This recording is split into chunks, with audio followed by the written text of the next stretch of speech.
जय जय राम कृष्ण हरी, जय जय राम कृष्ण हरी, जय जय राम कृष्ण हरी, जय जय राम कृष्ण हरी, जय जय राम कृष्ण हरी, जय जय राम कृष्ण हरी, जय जय राम कृष्ण हरी, जय जय राम कृष्ण हरी, जय जय राम कृष्ण हरी, जय जय राम कृष्ण हरी. रूप पाहता लोचनी सुख झाले ओ साजणी, तो हा विठ्ठल परवा, तो हा माधव परवा. बहुता सुकृताची जोडी म्हणून विठ्ठल आवडी, तो हा विठ्ठल परवा, तो हा माधव परवा. सर्व सुखाचे आगर बाप रखुमा देवीवर, तो हा विठ्ठल बरवा, तो हा माधव बरवा, तो हा विठ्ठल बरवा, तो हा माधव बरवा. जय जय राम कृष्ण हरी, जय जय राम, जय जय राम कृष्ण हरी, जय जय राम कृष्ण हरी, जय जय राम कृष्ण हरी. जय जय राम कृष्ण हरी. हे चिदान दे गा देवा, तुझा विसरण व्हावा, तुझा विसरण व्हावा, तुझा विसरण व्हावा. गुण गाईन आवडी, हीच माझी सर्व जोडी, हीच माझी सर्व जोडी, हीच माझी सर्व जोडी. न लगे मुक्ती आणि संपदा, संत संग देई सदा, संत संग देई सदा, संत संग देई सदा. गुण गाईन आवडी, हीच माझी सर्व जोडी, हीच माझी सर्व जोडी, हीच माझी सर्व जोडी. तुका म्हणे गर्भवासी, सुखे घालावे आम्हाशी, सुखे घालावे आम्हाशी, सुखे घालावे आम्हाशी. गुण गाईन आवडी, हीच माझी सर्व जोडी, हीच माझी सर्व जोडी, हीच माझी सर्व जोडी. विठोबार कुमाई, जय जय विठोबार कुमाई, जय विठोबार कुमाई, जय जय विठोबार कुमाई. जय जय विठोबार कुमाई. हे चिदान दे गा देवा, हे चिदान दे गा देवा, चिदान देगा देवा, चिदान देगा देवा. तुझा विसरण व्हावा, तुझा विसरण व्हावा. गुण गाईन आवडी, गुण गाईन आवडी. तुझा विसरण व्हावा, तुझा विसरण व्हावा. गुण गाईन आवडी, गुण गाईन आवडी. हीच माझी सर्व जोडी, हीच माझी सर्व जोडी, हीच माझी सर्व जोडी. आ आ आ आ हीच माझी सर्व जोडी, हीच माझी सर्व जोडी. गुण गाईन आवडी, गुण गाईन आवडी. विठ्ठल विठ्ठल विठ्ठल विठ्ठल विठ्ठल विठ्ठल. बोला पुंडलिक वरदे हरी विठ्ठल. श्री ज्ञानदेव तुकाराम. विठ्ठल विठ्ठल विठ्ठल विठ्ठल.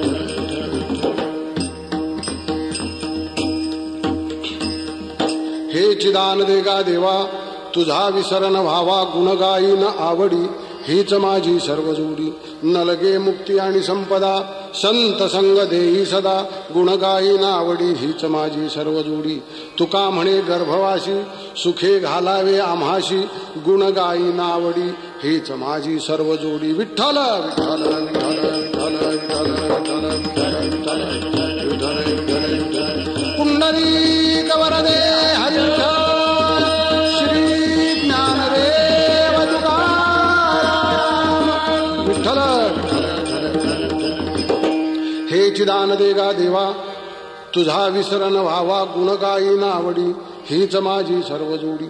संत श्रेष्ठ तुकाराम महाराजांचा हा अभंग आहे. या अभंगाद्वारा तुकाराम महाराज भगवंताच्या पुढे मागणं मागतात, पण ते मागणं आग्रहाचं आहे. तुकाराम महाराज देवाला म्हणतात, देवा मला हेच दान पाहिजे, तू देशील ते नको, तुझ्या इच्छेने तू काहीही देशील, मला तुझ्या इच्छेप्रमाणे दान नको, माझ्या इच्छेप्रमाणे पाहिजे. म्हणून या अभंगातला पहिला शब्द आहे हेची दान दे गा देवा. हेच दान पाहिजे, कारण तू अनेकांना दान दिलीस. एक तुझ्याकडे मागण्याकरता आला होता, सुदामा ब्राह्मण कैचा दरिद्रे पिढीला, म्हणून धावून या तुझ्या भेटीला गेला. मुष्टीभर पोह्यासाठी गाव सुवर्णाचा दिला गा. मला त्यातलं काही नको, हे सगळं माईक आहे, हे सगळं नाशिवंत आहे, तेव्हा त्याची मला गरज नाही. आणि कन लगे माईक पदार्थ तेथे माझे अर्थ नको देवा. तेव्हा देवा तुला द्यायचं असेल ना तर मला हेच दे माझ्या इच्छेप्रमाणे. हेची दान दे गा देवा. हेच दान पाहिजे. मी तुझ्या दारात आलोय तेव्हा मला हवंय ते दान दे. कोणचं दान? तुझा विसरण व्हावा, तुझा विसरण व्हावा, तुझा विसरण व्हावा, तुझा विसरण व्हावा. तुझा विसर होऊ देऊ नको रे भगवान पांडुरंगा. रात्रंदिवस तुझं चिंतन अंतःकरणामध्ये असू दे, जागृतीमध्ये तर असू देच, स्वप्नामध्ये तर तुझं चिंतन असावं, पण झोपलो तरी चिंतन चालावं. महाराजांचं जीवनच असं होतं. पांडुरंग ध्यानी पांडुरंग मनी, जागृती स्वप्नी पांडुरंग. म्हणून देवा माझी इच्छा आहे, तू केलं तर होईल रे. नाहीतर या जगामध्ये अनेक गोष्टी अशा आहेत की तिथे मन लुलूप होतं आणि तुझ्या चिंतनाचा तुझ्या स्वरूपाचा विसर पडतो. म्हणून देवा मला हेच दान दे की तुझा विसर न व्हावा. तुझा विसर होऊ देऊ नकोस देवा. जर तुझा विसर न झाला, सतत तुझी आठवण राहिली, तर मी माझ्यावरची जबाबदारी सांगतो, मी काय करील ते. गुण गाईन आवडी, गुण गाईन आवडी,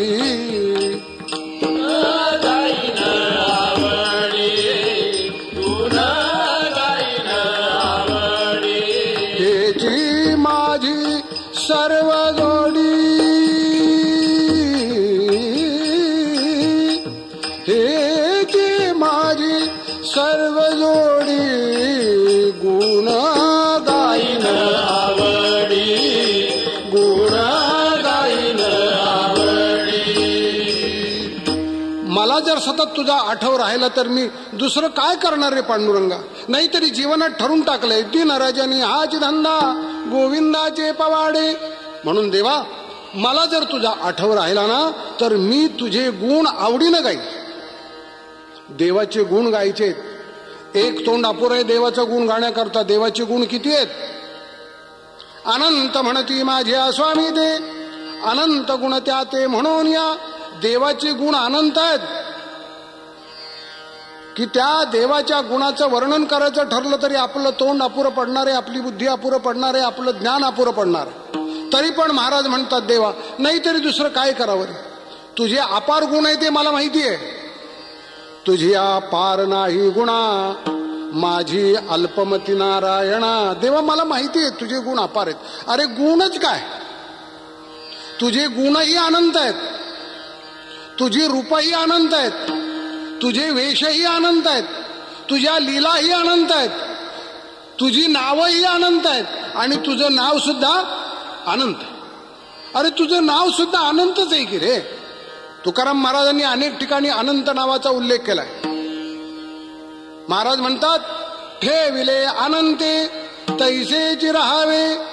अनंत म्हणजे परमात्मा, तेव्हा तुझं नावही अनंत आहे. देवा, तुझ्या गुणाचा, तुझ्या रूपाचं, तुझ्या वेशाचं, तुझ्या लीलेचं, तुझ्या नामाचं मी वर्णन करील. भगवंताचे गुण अनंत आहेत, पण त्या सगळ्या गुणाचा समावेश 6 गुणामध्ये होतो. ऐका यशस्वी औदार्य ज्ञान वैराग्य ऐश्वर्य हे 6 गुणवर्य वसती देत म्हणून तो भगवंतू. 6 गुण आहेत. यश, श्री, औदार्य, ज्ञान, वैराग्य आणि ऐश्वर्य हे 6 गुण आहेत. या 6 गुणामध्ये सगळे गुण त्याचे आले म्हणून तो गुणवंत आहे. हे असे गुण आहेत त्याचे. तशीच त्याची रूप सुद्धा अनंत आहेत. वेश सुद्धा अनंत आहे. भगवंताने वेळोवेळी आपली रूप बदलली आहेत. वेळोवेळी आपले वेगळे वेगळे वेश घेतलेत. भगवंताचे जे 10 अवतार आहेत, 10 अवतारा व्यतिरिक्त अनंत अवतार आहेत. अवताराच्या राशी तो हा उभा विटेवरी शंख चक्र गदा पद्म सहित हरी. अवतारही खूप आहेत त्याचे. ते अवतार म्हणजे वेशच आहेत, ती रूपच आहेत भिन्न भिन्न. तुकाराम महाराज म्हणतात, भगवंता, अरे तुझ्या रूपाचं, तुझ्या लीलेचं, तुझ्या वेशेचं मी वर्णन करते. भगवंतानी भक्त कार्य करण्याकरता, साधूंचं रक्षण करण्याकरता वेळोवेळी विविध प्रसंगाला विविध प्रकारची रूपं घेतली, विविध प्रकारचे वेशही घेतले. तुकाराम महाराज तर देवाला म्हणतात, देवा मला माहिती आहे रे, गाढव कुतरा मजाईसा ठावा. भगवंतानं नाथ महाराजांची कावड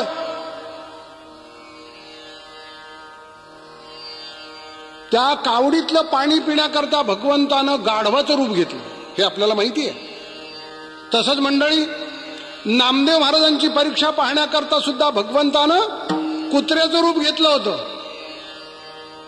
भगवंतानं एका भक्ताकरता बैलाचं रूप घेतलं होतं. अशी त्याची अनंत रूप आहेत आणि अनंत वेशही आहेत. किती म्हणून वर्णन करावं. पण तुम्हाला दृष्टांत म्हणून सांगतो की भगवान हा भक्तांचं काम करण्याकरता साधावया भक्तिकाज नाही लाज धरीत. भक्तांचं कार्य साधण्याकरता तो लाज धरत नाही. एवढा सर्वेश्वर परमात्मा की ज्याचं ज्ञानही अपार आहे. या सर्वज्ञ सर्वविद यस्य ज्ञानमयंत पहा, असा अगाध परमात्मा, ज्ञान संपन्न परमात्मा, पण भक्त कार्याकरता वाटेल ती रूप घेतो. मग त्याच्यामध्ये लाज बाळगत नाही. एक काळ असा होता की महाराष्ट्रामध्ये खूप मोठा दुष्काळ पडला. माणसं तर अन्न पाण्याविना मरू लागली, पशु पक्षी सुद्धा अन्न पाण्याविना मरू लागली. कोणीच त्राता उरला नाही. निसर्गाच्या हातात सगळं. त्या काळात वाहतुकीच्या सोयी नव्हत्या म्हणून शेजारच्या गावावरून सुद्धा अन्नधान्य येऊ शकत नव्हतं. जवळपास असून सुद्धा एकमेकाचे संपर्क तुटले होते. अशा वेळी काय करावं.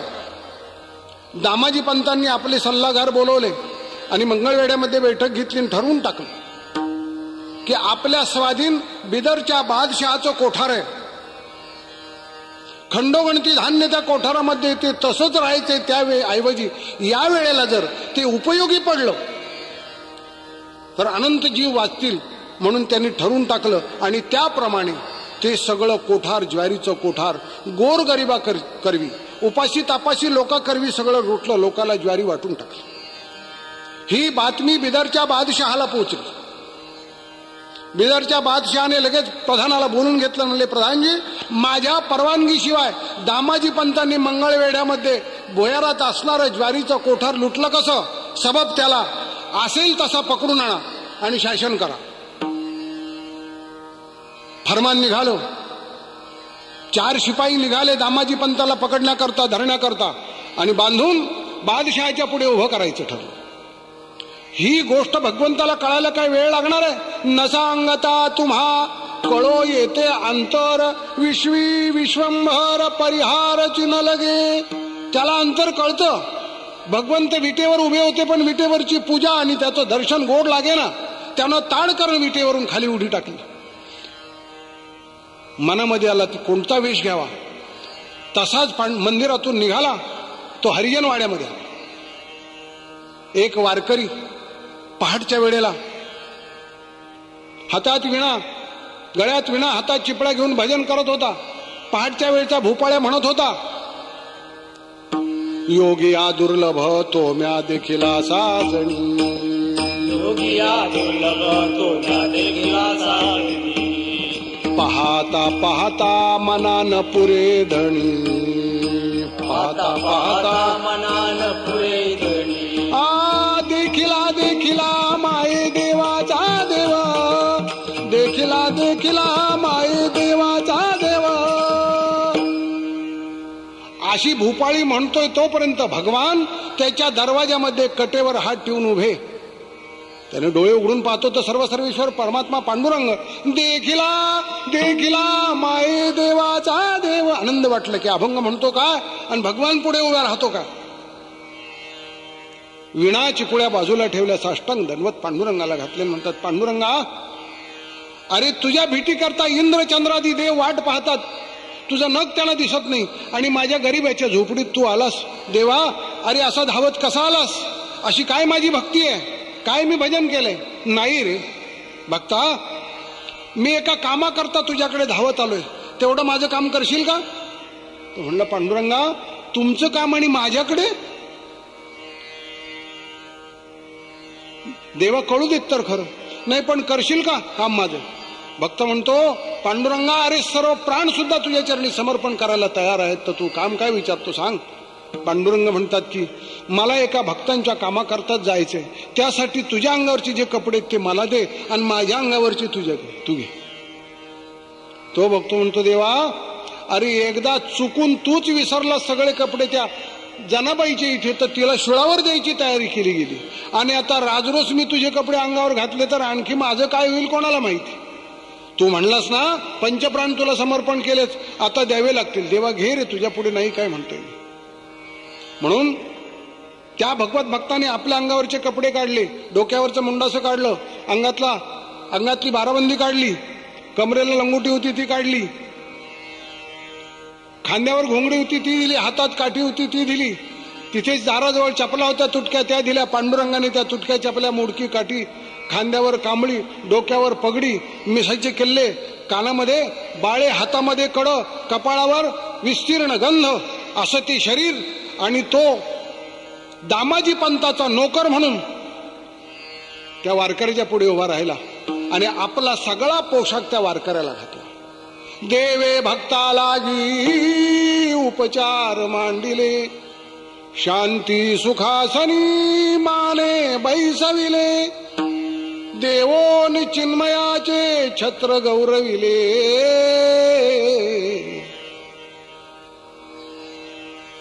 पांडुरंग त्या वारकऱ्याकडे पाहतात आणि म्हणतात, काय रे, किती सुंदर दिसतो रे.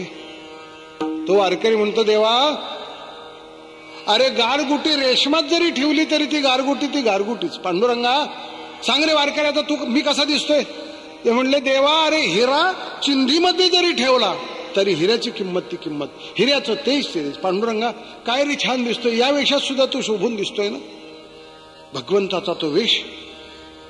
त्या वारकऱ्यांनी पाहिल्यानं घळ घळ घळ घळ अश्रू उडाळून येतात. तोपर्यंत पांडुरंग म्हणतात, मी जातो बरं, आता मला थांबायला वेळ नाही, मी निघालो भक्तांच्या कामाकरता. म्हणून भगवान त्या हरिजनाच्या घरून निघाले ते थेट पांडुरंगाच्या मंदिरात आतमध्ये, आणि मंदिरात शिरले ते रुक्मिणीच्या तिथे.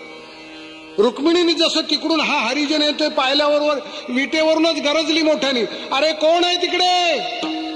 अरे लक्ष आहे का नाही तुमचं? हरिजन शिरला मंदिरामध्ये, हरिजन शिरला, याला बाहेर काढा.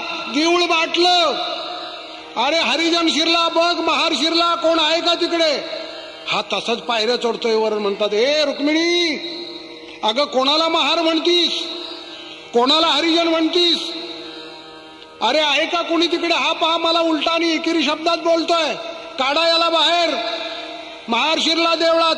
भगवान म्हणतात, रुक्मिणी पुन्हा सांगतो, कोणाला महार म्हणतीस?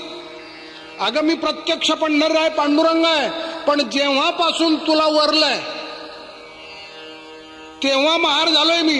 जेव्हा म्या तुझं वरिले तेव्हाची झालो महार.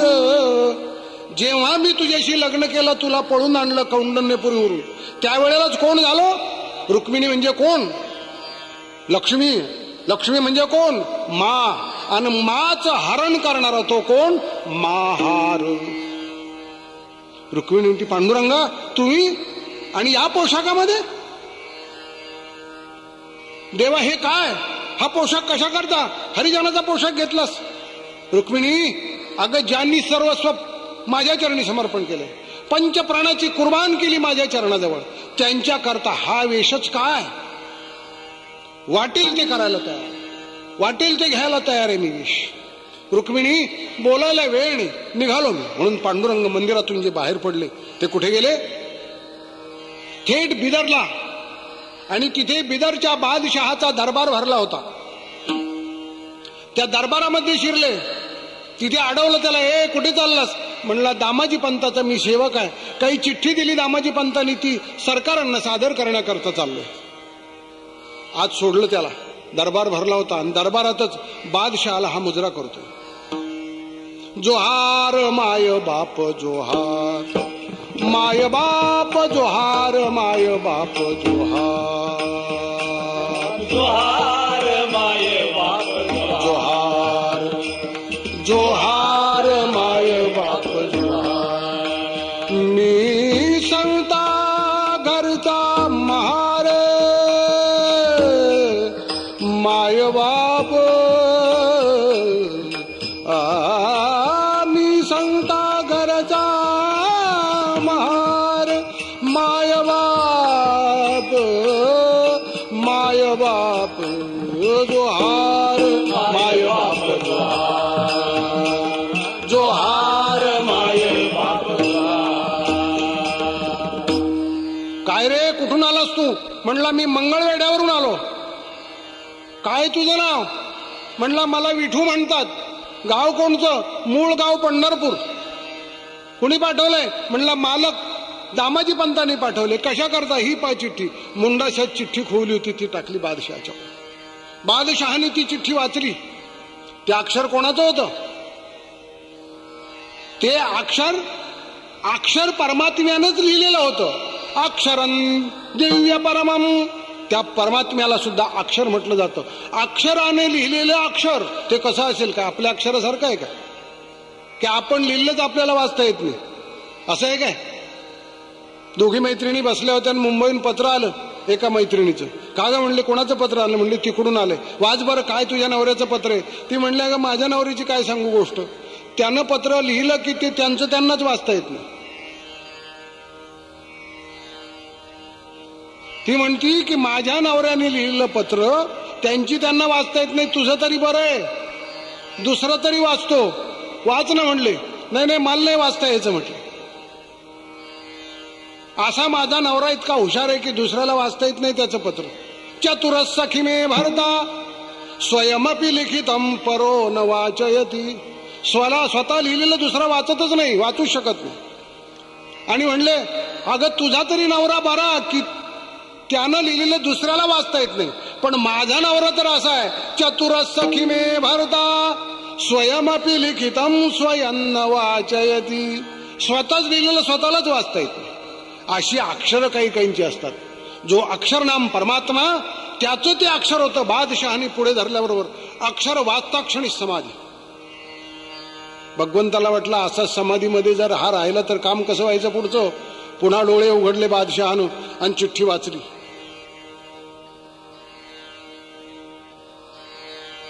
आपली कोठी आपल्या परवानाशिवाय आम्ही गोरगरिबांना वाटली. त्याचा मोबदला म्हणून आमचा नोकर हा विठू याच्या हाती पाठवलेला आहे. काही कमी पडेल तर सांगा, आपला मोबदला मोजून घ्यावा. आणलं का रे? कुठे आणले का सगळी संपत्ती? म्हणलं आणलीये ना. कुठे? काय हत्ती घोडे उंट आहेत का बाहेर? नाही म्हणला. कमरेला जो बटवा होता तो काढला देवानं बादशहाच्या पुढे. हे काय म्हणलं याच्यात? आहे प्रधान म्हणायला लागला, रे एवढ्या पिशवीमध्ये इतक्या मोठ्या कोठाराची संपत्ती येते काय? किंमत एवढी काय एवढ्या पिशवीमध्ये येईल? म्हणलं सरकार पिशवी असो नाही तर गाडी असो, तुमची संपत्ती मोजून घ्या, तुम्हाला काय करायचं टाक म्हटले. मग त्या भगवंतानी अशी पिशवी धरली ना असं हलवायला लागलं. असं हलवतोय, हलवता हलवता सारखी संपत्ती पडते, सोन्याची नाणी पडतात. ढीग लागलाय माणसाच्या डोक्या इतके. दिवाणजी बसलेत मोजून घ्यायला. सांगा घ्या मोजून. सारखं हा ओततोय मोजून घेता येते. ते थकले मोजणारे. झाली का कोठाराची किंमत? सगळे पाहायला लागले. बादशहा सुद्धा तोंडात बोट घालायला लागला. सगळे आश्चर्याने पाहतात की एवढ्या पिशवीतून एवढं पडतंय कुठून? हलवतोय सारखं पडतंय. मागे कनेक्शन आहे का काही कुठे? अशी जर पिशवी आपल्याला मिळेल तर बरं होईल नाही का? भाजीच्या दुकानात गेलं तर शेवग्याच्या शेंगा द्या अर्धा किलो, मटकी द्या अर्धा किलो, पैसे काढ. हे काय घ्या की पिशवी हलवली की पैसे. वाण्याची इथं माल आणला, वाण्याने सांगितलं पैसे द्या, पिशवी हलवली की पैसे. पिशवीतून पैसे पडत असतात का पिशवीच्या पाठीमागे जो हात होता तो कुठला होता? आपले हात काय त्याला किती आहेत काय? सर्व सर्वेश्वर परमात्म्याचा तो हात होता. ज्या पिशवीला लागेल त्या पिशवीमध्ये अफाट संपत्ती साठवली जाते. अशा रीतीने ती सगळी संपत्ती मोजून घेतली आणि बादशहाच्या प्रधानाने सांगितलं की विठू, अरे सगळा आमचा मोबदला मिळाला. मग म्हटलं येऊ का दामाजी पंतांना काय निरोप सांगू? म्हटले काही नाही, आम्हीच पाठवतो त्याच्याकडे निरोप. म्हणून जाताना पुन्हा पांडुरंगानं त्या सर्व सर्वेश्वर परमात्म्यानं त्या बादशहाला पुन्हा एकदा जोहार केला. जोहार माय बाप जोहार. खाली वाकून जोहार केला. कोण करतोय जोहार? कोणाला करतोय? इंद्र चंद्र महेंद्र यातेची पूजिती, स्तुती शास्त्र तेही यातेची स्तविती, महासिद्ध मुनी ध्यानी आराधिती. अशा ज्याचा लौकिक अनेक जन्मजन्मांतर घेऊन ज्याचं नख दिसणार नाही तो बादशहाला नमस्कार करतोय. कोणाची पुण्य? बादशहाची पुण्य होती काय? पांडुरंगाचं दर्शन बादशहाला त्याच्या पुण्याने झालं नाही. बादशहाला पांडुरंगाचं जे दर्शन झालं ते केवळ दामाजी पंताच्या पुण्याने. कारण दामाजी पंतासारखा भक्त त्यांच्या पदरी नोकर होता. म्हणून श्रीमंत माणसांनी आपल्या पदरी एखादे तरी भगवत भक्त नोकर म्हणून ठेवला तरी त्याच्या पुण्याने देवाचं दर्शन होऊ शकतं. अशा रीतीनं बादशहाला पांडुरंगाने मुजरा केला आणि जाता जाता हसले. देव हसले बादशहाकडे पाहून. पांडुरंगाची जी दात चमकले ते बादशहाला पुन्हा समाधी लागली. भगवान निघून गेले. बादशहा समाधीतून पुन्हा उत्थान झाला, जागृत झाला आणि उठल्याबरोबर म्हणतो, प्रधान जी विठू किधर है? विठू कहाँ है? मुझे विठू बताओ, मुझे वो विठू बताओ. विठू गेला नाही. मी हे सगळं कशा करता सांगतोय आपल्याला की परमात्मा भक्त कार्य करता अनंत वेश घेतो, अनंत रूप धारण करतो. असा अनंत नावाचा, अनंत रूपाचा, अनंत वेशाचा आणि ज्याचे गुण अनंत आहेत असा सर्व सर्वेश्वर परमात्मा आहे. तुकाराम महाराज म्हणतात, देवा तुझ्या गुणाचं मी वर्णन करील. म्हणून अभंगाच्या दुसऱ्या चरणामध्ये महाराज म्हणतात, गुण गाईन आवडी, गुण गाईन आवडी, गुण गाईन आवडी, गुण गाईन आवडी. हीच माझी सर्व जोडी, हीच माझी सर्व जोडी, गुण गाईन आवडी, गुण गाईन आवडी. हीच माझी सर्व जोडी.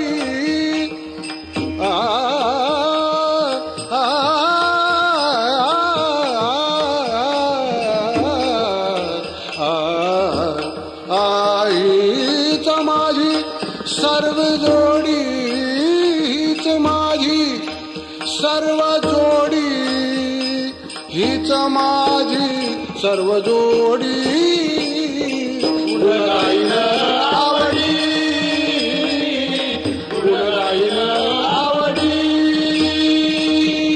तुझ्या गुणाचं मी वर्णन करील आणि ते आवडीनं करील. अहो पण यापेक्षा तुम्हाला काय हवा असेल तर घ्या ना महाराज. तुकाराम महाराज म्हणतात, देवा हीच माझी सर्व जोडी. तुझं गुणगान करण्यामध्ये वाणी खर्च पडावी, तुला पाहण्यामध्ये डोळे खर्च करावेत, तुझं वर्णन ऐकण्यामध्ये कान खर्च करावेत, तुझं भजन करण्यामध्ये हात खर्ची जावेत, तुझी यात्रा करण्यामध्ये पाय खर्ची जावेत. येणे मुखे तुझे वर्णी गुणनाम, ऐशे देई प्रेम काही कळा, कान भरोनी ऐकेन तुझी कीर्ती, हे मद विश्रांती दी देवा. म्हणून अशा रीतीने परमात्म्याच्या सेवेत सर्व खर्च पडावं असं तुकाराम महाराज अभंगाच्या दुसऱ्या चरणामध्ये म्हणतात. विठोबा रखुमाई, जय जय विठोबा रखुमाई, जय जय विठोबा रखुमाई, जय जय विठोबा रखुमाई, जय जय विठोबा रखुमाई. बोला पुंडलिक वरदे हरी विठ्ठल, श्री ज्ञानदेव प्राण. जय जय विठोबा रखुमाई. विठोबा रखुमाई.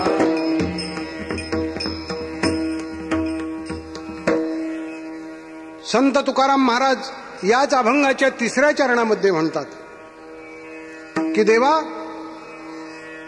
मला मुक्तीची सुद्धा गरज नाही. न लगे मुक्ती,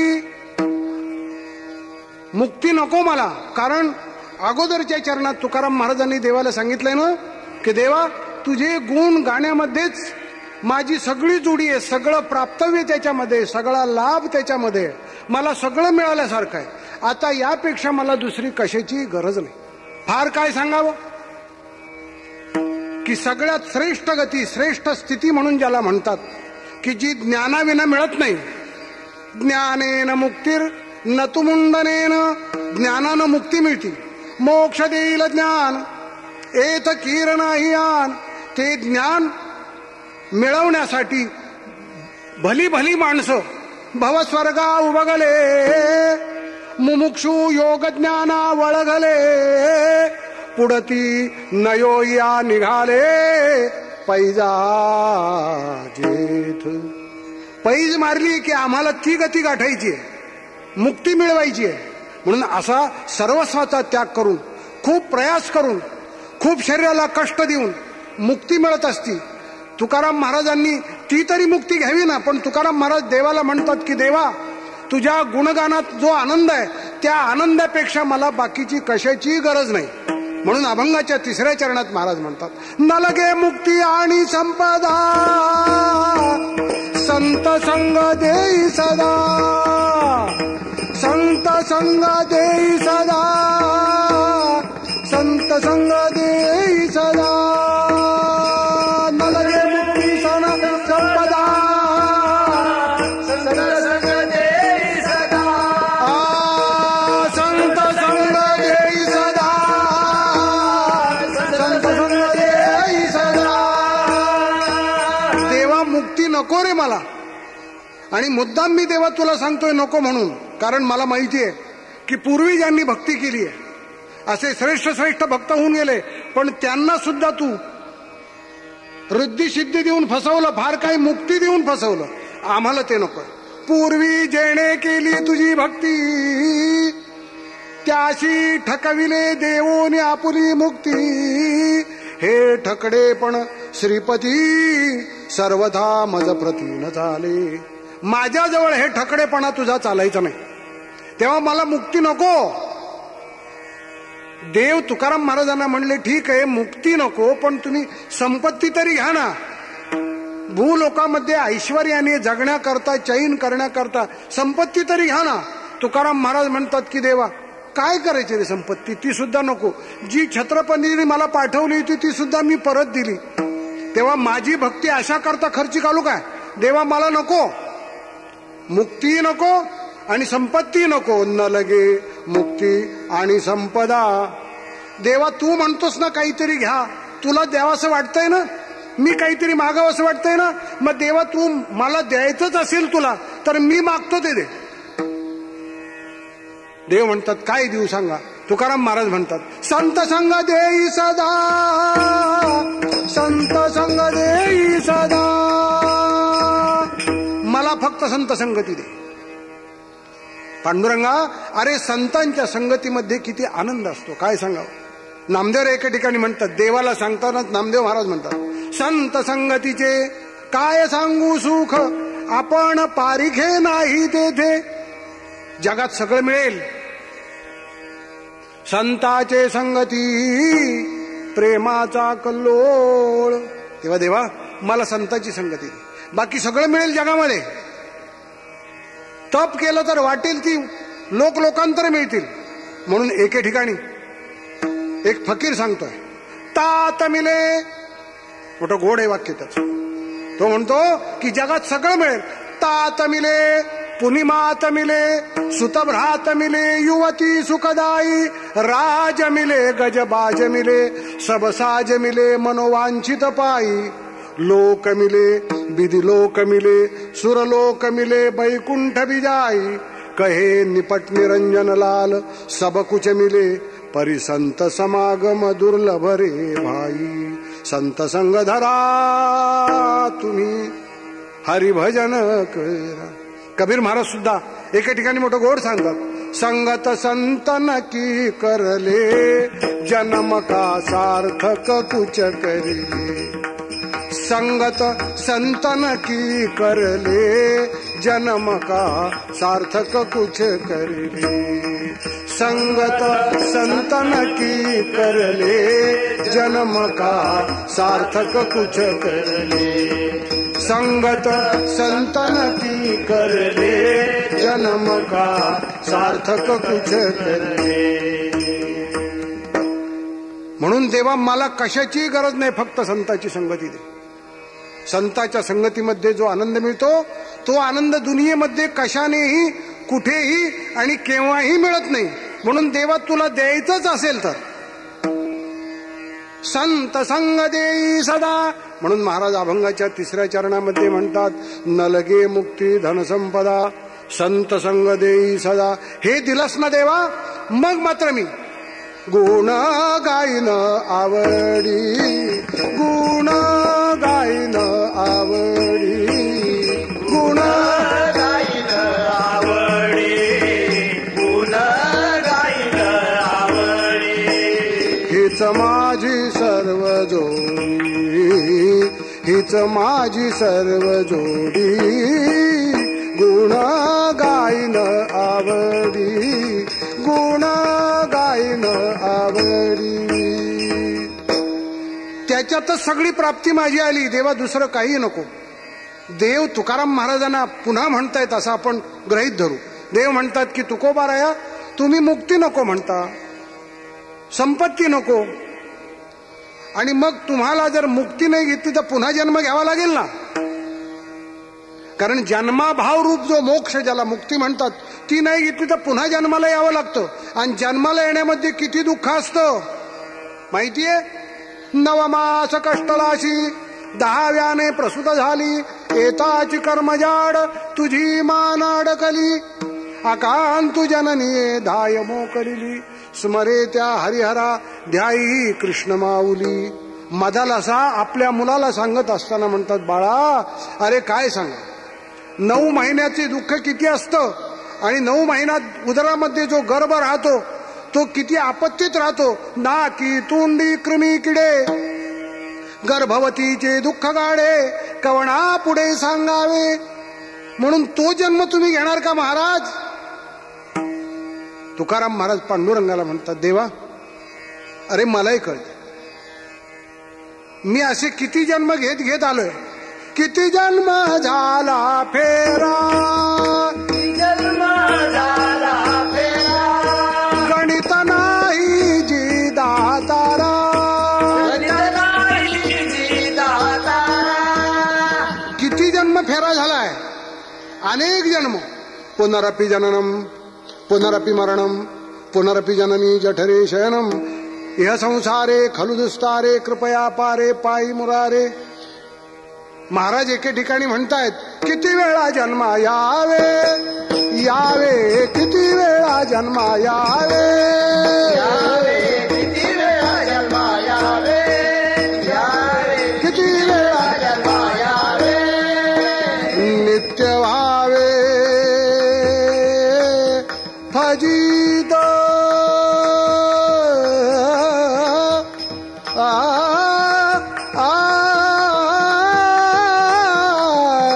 नित्य भावे फजित, नित्य भावे फजित, म्हणवोनी जीव ध्याला, म्हणवोनी जीव ध्याला. देवा आतापर्यंत वाटत होते की जन्म घेणं म्हणजे कष्ट आहे, आणि हे खरंही आहे. पण संतांच्या संगतीत तुझ्या भजनामध्ये आता मनुष्य जन्म घेणं हा कष्ट नाही, दुःख नाही. आता मनुष्य जन्मामध्ये इतका आनंद मिळवता येतो की तो आनंद इंद्राला नसेल, ब्रह्मदेवाला नसेल, देवादिकांना सुद्धा तो आनंद स्वर्गात मिळत नसेल, तो आम्हाला संतांच्या संगतीमध्ये मिळतोय. म्हणून देवा एकच अपेक्षा आहे, संत संग देई सदा. तुला अडचण वाटते ना की मला गर्भाला यावं लागेल, हरकत नाही. मी कुठे भेटतोय? गर्भवासाचं दुःख झालं तरी काही हरकत नाही. गर्भवासाचं दुःख काही लहान वयापर्यंत होईल, पण एकदा भजन चिंतनामध्ये रंगून गेलो ना की जीवन आनंदी होईल. म्हणून देवा तू काळजीच करू नको. तुका म्हणे गर्भवासी, सुखे घालावे आमाशी, सुखे घालावे आमाशी, सुखे घालावे आमाशी, सुखे घालावे आमाशी. देवा तुला पुन्हा सांगतो की खुशाल आम्हाला गर्भवासाला. गर्भवासातलं दुःख झालं तरी हरकत नाही, पण एकदा प्रल्हादासारखं जीवन रंगून गेलं ना म्हणजे मग काय सांगायचं. देवा प्रल्हादाने सुद्धा तुझ्याजवळ काय मागितलं रे?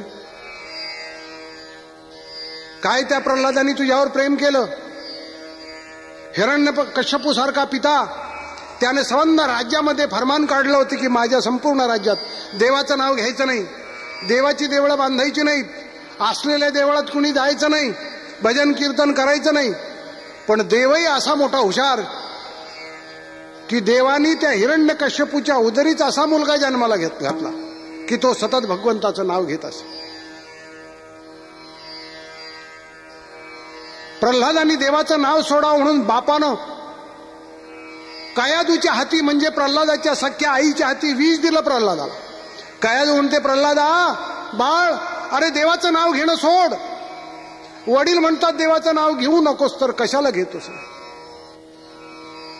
तुकाराम महाराज नियम सांगतात, परमार्थ सोडण्याकरता वा देवाची सेवा सोडण्याकरता गुरुनी जरी सांगितलं तरी न मानावे तैसे गुरुचे वचन, जेणे नारायण अंतरे ते प्रल्हादे जनक विभीषणे बंधू, राज्यमाता निंदू भरते केली. प्रल्हादानी बापाचं सुद्धा ऐकलं. आई तुला वाटतंय देवाचं नाव मी सोडावं? अगं मी देवाच्या नावानेच जगतोय. तुला वाटेल मी विष घेतलं म्हणजे मरेल, पण नाही. ज्या प्रभूचं मी नाव घेतो, ज्या भगवंताचं मी नाव घेतो, तो या विषानं मला मरू देईल. दे इकडे माझ्या हातात ते. प्रल्हादाने हातात प्याला घेतला आणि ओठाला लावला. लावल्याबरोबर त्या विषामध्ये प्रवेश कोणी केला? प्रल्हादाची बोला, जो विषासकट आपण जाहला. घट घट घट घट विष प्याला, काहीही झालं नाही. आई भगवंताच्या नामानं विषाचे अमृत तुझ्या नामे. देवाच्या नावाने विषाचं अमृत होत. अशा रीतीनं प्रल्हादाच्या भक्तीनं भगवान संतुष्ट झाला. हिरण्यकश्यपूला मारण्याकरता भगवंताने नरसिंहाचा अवतार घेतला. हिरण्यकश्यपूचं ऑपरेशन केलं, फाडलं पोट, ठार केला. आणि हिरण्यकश्यपूला ठार केल्यानंतर नरसिंह म्हणतात, प्रल्हादा मी तुझ्या भक्तीने संतुष्ट झालो, तुला काय हवंय ते माग, सांग काय हवंय. प्रल्हाद काय म्हणतोय? देवा सांग रे, माग, तुला मी राज्य देतो. म्हणते देवा अरे नको, एकच दे. हृदयान मापसर्प, तू माझ्या हृदयात जाऊच नकोस. सतत तुझं स्मरण घडावं, तुझं चिंतन घडावं, तू हृदयातून जाऊ नको. म्हणून तुकाराम महाराज सुद्धा म्हणतात, तुझा विसरण व्हावा. आणि असं सतत तुझं स्मरण असल्यानंतर देवा गर्भवासी दुःख नाही येता जाता, हृदयी असता तुझे नाम. हृदयामध्ये तुझं नाव असताना गर्भवासात दुःख आम्हाला होत नाही. म्हणून पांडुरंगा मला गर्भवासाला खुशाल घाल. तुका म्हणे गर्भवासी, सुखे घालावे आम्हाशी. आणि खरं असंच आहे, गर्भवासात असताना दुःख होईल. एकदा जन्म झाल्यानंतर भगवंताच्या नामाची गोडी बालपणापासून लागल्यानंतर मग जो भजनाचा आनंद, सत्संगतीचा आनंद, हरिचिंतनाचा आनंद मिळतो तो काही आगळा आणि वेगळा असेल. मंडळी, कसा आनंद आगळा वेगळा असतो, त्या आनंदातून हे गर्भवासाचं दुःख कसं वाजा जातं याकरता आपल्याला एक दृष्टांत सांगतो. थोडं भजन करा. विठ्ठल विठ्ठल विठ्ठल विठ्ठल विठ्ठल विठ्ठल.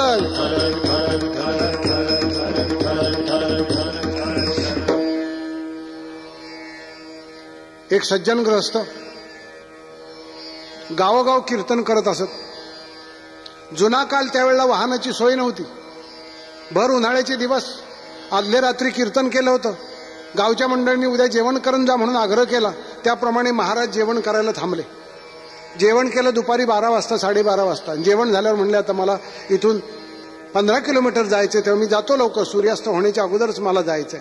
तेव्हा गावकऱ्यांची सगळ्यांची परवानगी घेतली आणि ते महाराज दुसऱ्या गावाला जायला निघाले. 12:30-1चा टाइम. चैत्र वैशाखाचे दिवस, डोक्यावर ऊन तापतंय आणि असे चाललेत. परंतु ज्या शेतातून पाऊल वाट होती ती मधून असा रस्ता होता म्हणून लांबचा वळसा सोडला आणि मधून रस्त्याने पाऊल वाटेने एका शेतातून चालले. त्या शेतावरती धान्य असं उंच आलं होतं, डोक्यापेक्षा उंच उंच कणसं लागलेली होती. आणि त्या शेताचं राखण करण्याकरता पाखराने ते धान्य खाऊ नये म्हणून एक माळा बांधून शेतकरी राखण करत होता गोफण घेऊन. की कोणीकडे पक्षी दिसला, जनावर दिसलं तर गोफण गरगर गरगर गरगर फिरवायची आणि मारायची. त्याप्रमाणे हे महाराज त्या ज्वारीच्या शेतातून चालले असताना ते धान्य असं सगळं हालायला लागलं. त्या माळ्यावर जो शेताचं राखण करण्याकरता शेतकरी उभा होता त्यावेळेलाच त्या शेतकऱ्याचे एक राजमान्य राजे श्री चिरंजीव, फार श्रीमंतीची घमेंड, ते त्याला म्हणले, मी आज शेताचं राखण करतो, तुम्ही उतरा खाली. म्हणून वडिलांना खाली उतरवलं आणि हात वर चढला. त्याने खिशात एवढे सोन्याचे गोळे आणले होते पाखरं उडवण्याकरता. श्रीमंताचा छंद काय असेल काही सांगता येत नाही, काय लहर येईल काही सांगता येत नाही. त्यानं तो गोफणीमध्ये एवढा एक 10 तोळ्याचा गोळा घातला आणि गोफण फिरवली. त्या शेतातून हे चालले होते, यांच्या लक्षात आलं नाही त्या शेत रक्षण करणाऱ्या श्रीमंताच्या मुलाच्या. त्याला वाटलं कुणीतरी जनावर शिरलंय म्हणून त्याने नेम धरून गोफण फिरवली आणि फटकन गोफण मारली. गोफण मारल्याबरोबर या महाराजांच्या पाठीत तो दगड बसला एवढा सोन्याचा गोळा आणि ते खाली पडले. ऊन म्हणते मी, त्यांना चक्कर आली, तिवारी आली आणि थोडेसे सावध झाले आणि मग म्हणतात, अरे मी जनजागृती करण्याकरता गावोगाव हिंडते, कोणाची अध्यात नाही मध्यात नाही, कोणाची निंदा नाही टीका नाही, आणि मला दगड कुणी मारला, का मारला याची चौकशी करणार होता. म्हणून संतापला आणि तसाच उठला. कुठे असेल तिथून त्याच्याजवळ जायचं, जबाब विचारायचा. आणि उठला रागाच्या भरातून. पाहतो तो जो दगड पडला होता पाठीला लागून, तो 10 तोळ्याचा सोन्याचा गोळा. तो सोन्याचा गोळा पाहिल्यावर हसायलाच लागला. अरे बापरे. पुन्हा उभा राहिला तो गोळा हातात घेऊन आणि त्याला म्हणतो, ए गोफण मारणाऱ्या, आणखी 10-5 दगडी मार, काय हरकत नाही, लागले तर लागू दे. का? पहिला तर रागावला होता, जबाब विचारील म्हणत होता ना, आता म्हणतो दगडी मार का? संत एकनाथ महाराज सांगतात, गोफणीचा सुवर्ण पाषाण लागलिया दुःख होय दारुण, तोच कळलिया जाण दुःख जाओ नि सुख होय. गोफणीचा दगड लागल्याचं दुःख झालं, पण तो दगड सोन्याचा आहे हे कळल्यावर लागल्याचं दुःख संपलं आणि 10 तोळे सोनं मिळाल्याचा आनंद वाटतो. दृष्टांत संपला. त्याप्रमाणे तुकाराम महाराज म्हणतात, पांडुरंगा, अर्गे गर्भवासाचं दुःख काय ते आम्हाला माहितीच आहे रे, पण एकदा तुझ्या भजनाची गोडी लागली, त्याचा आनंद मिळू लागला की ते गर्भवासाचं सगळं दुःख वजा जातं आणि खाली शिल्लक राहतो तो आनंद. आनंदाचे डोही आनंद तरंग, आनंदाचे डोही आनंद तरंग, आनंदाचे डोही आनंद तरंग, आनंदाचे डोही आनंद तरंग. आनंदाची अंग, आनंदाची अंग, आनंदाचे आनंदाचे डोई आनंद तरंग, आनंदाचे डोई आनंद तरंग. काय सांगो झाले काहीची आबाही,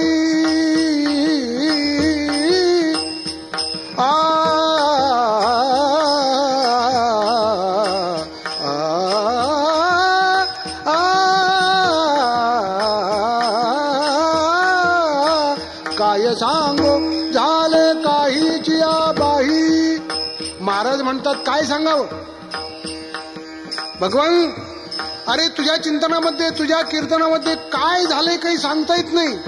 आता दुःख सगळं संपलं, दुःख ते काहीचे नाही स्वप्नाशी. इतका आनंद झाला आता. तुका म्हणे आता आनंदी आनंद. भजनात निरतिशय आनंद मिळतो. म्हणून महाराज म्हणतात काय झाले काही कळत नाही. काय सांगो झाले काहीची या बाही.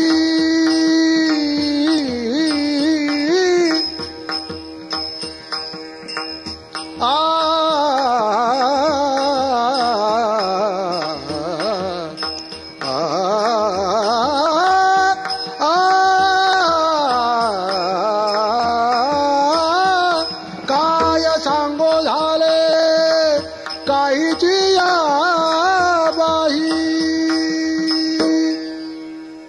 काहीची बाही झालंय सांगता येत नाही.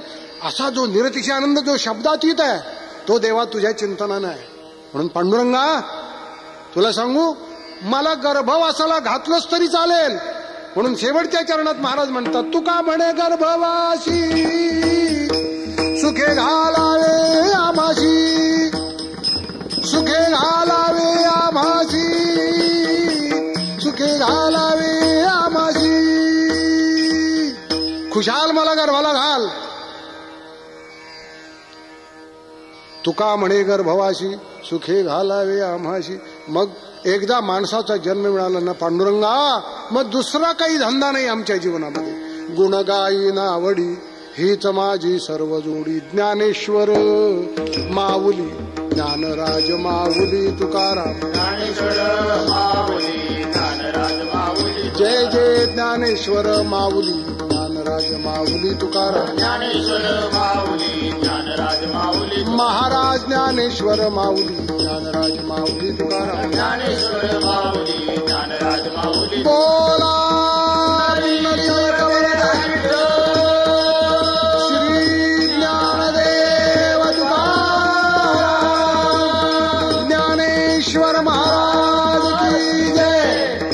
ज्ञानेश्वर माऊली ज्ञानराज माऊली तुकाराम. ज्ञानेश्वर माऊली ज्ञानराज माऊली. जय जय ज्ञानेश्वर माऊली ज्ञानराज माऊली तुकाराम. ज्ञानेश्वर माऊली ज्ञानराज माऊली तुकाराम. हे चिदान देगा देवा तुझा विसरण व्हावा. गुणगायी नावडी हीच माझी सर्व जोडी. न लगे मुक्ती आणि संपदा संत संग देई सदा. गुणगायी नावडी हीच माझी सर्व जोडी. तुका म्हणे गर्भवासी सुखे घालावे आम्हाशी. गुणगायी नावडी हीच माझी सर्व जोडी. मंडळी, सर्व अभंगाचं तात्पर्य की भगवंताची जी आपण सेवा करतो आणि भगवंताची सेवा करायची ती केवळ देवाकरताच करायची. त्याच्याजवळ काहीही मागायचं नाही. आपल्याला शिकवलं गेलंय मागायचं.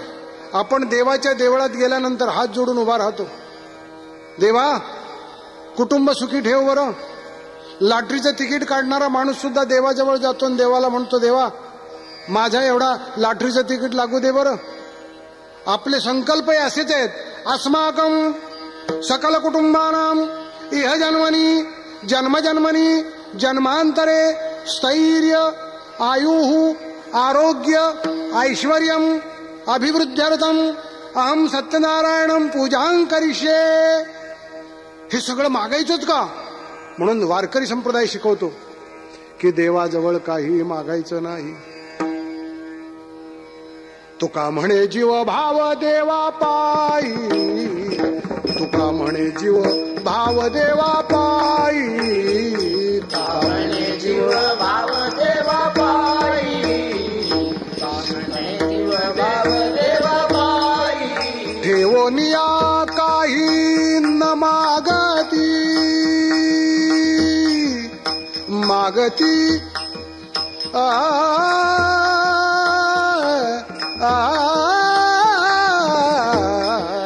ठेवोनिया काही न मागती. ठेवोनिया काही न मागती. ठेवोनिया काही न मागती. जीवभाव देवाच्या पायाजवळ ठेवणार आणि देवाने जरी म्हटलं तरी वाटेल ते मागा. मागणार तर नाही, पण देवाने दिलं तरी घेणार नाही. म्हणून तुकाराम महाराज देवाला म्हणतात, देवा आणिक न लगे माईक पदार्थ, आणिक न लगे माईक पदार्थ, आणिक न लगे माईक पदार्थ, आणिक न लगे माईक पदार्थ, तेथे माझे अर्थ नको देवा, तेथे माझे अर्थ नको देवा, तेथे माझे अर्थ नको देवा. म्हणून देवा आम्हाला काही नको, द्यायचं असेल तर संत संगती देई चरण सेवा, जेणे तुझा विसर न पडावा, हाची भाव माझ्या जीवा, पूर्वी देवा मनोरथ. म्हणून तुकाराम महाराजांनी देवाजवळ मागितलं नाही, पण ज्या ज्या वेळी मागितलं ते वेगळं मागितलं. तुकाराम महाराज म्हणतात, देवा देव वसे चित्ती, त्याची घडावी संगती, ऐसे आवडते म्हणा, देवा पुरवावी वासना.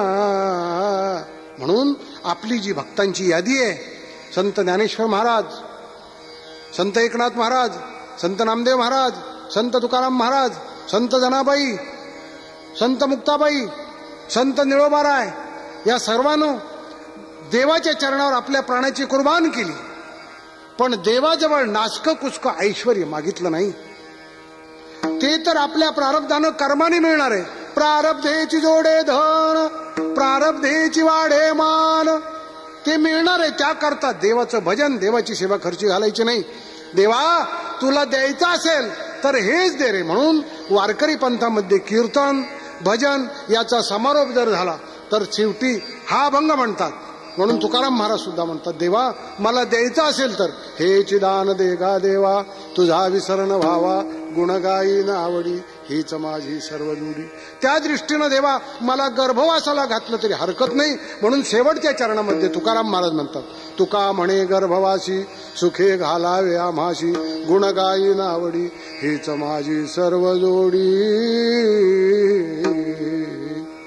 तुका म्हणे गर्भवासी, तुका म्हणे गर्भवासी, तुका म्हणे गर्भवासी, तुका म्हणे गर्भवासी, तुका म्हणे गर्भवासी, तुका म्हणे गर्भवासी, तुका म्हणे गर्भवासी, तुका म्हणे गर्भवासी. सुखे घालावे आमाशी, सुखे घालावे आमाशी, गुण गायीन आवडी, गुण गायीन आवडी. हीच माझी सर्व जोडी,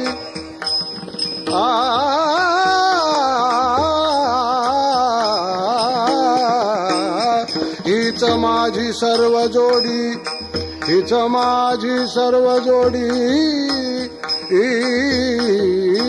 हीच माझी, हीच माझी सर्व जोडी, हीच माझी सर्व जोडी. हीच माझी सर्व जोडी, हीच माझी सर्व जोडी.